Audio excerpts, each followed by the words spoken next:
No one was supposed to see this file. It was stored under a classification that simply read, Temporal Anomaly, Controlled Environment 7B.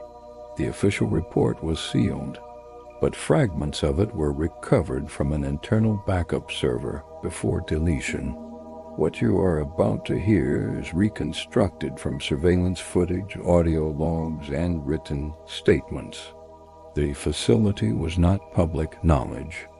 Located underground, no signage, no official name, only a code designation, SITE-7B. Inside this facility, researchers were studying something far more dangerous than ghosts or monsters. They were studying time itself. The experiment was simple. Create a closed environment where a 24-hour cycle is artificially reset at exactly 3 a.m. The purpose was to test memory persistence.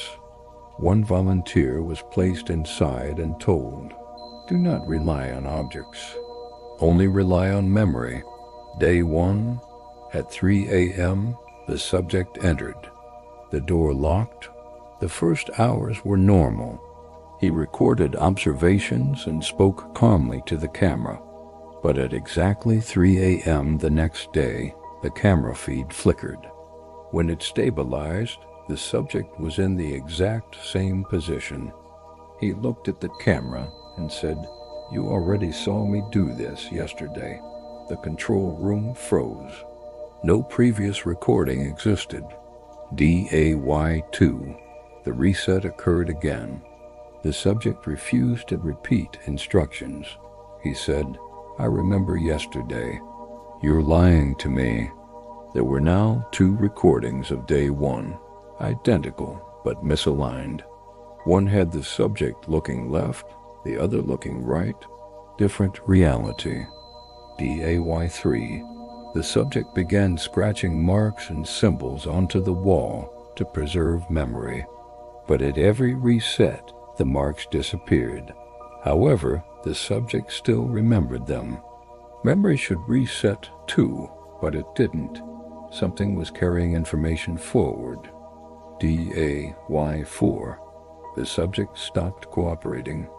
He said, "There are multiple Mez now. Each reset creates a different version of me.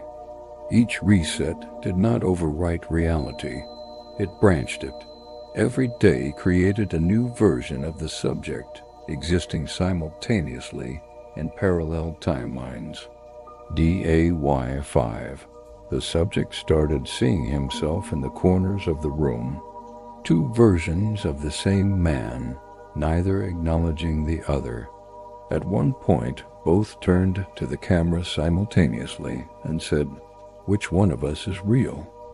Day 6. Systems failed. Doors locked. At 3 a.m., every camera showed the subject surrounded by dozens of versions of himself. They all looked at the camera and spoke together. "You never left the first day." Final log, the system erased itself. Facility offline.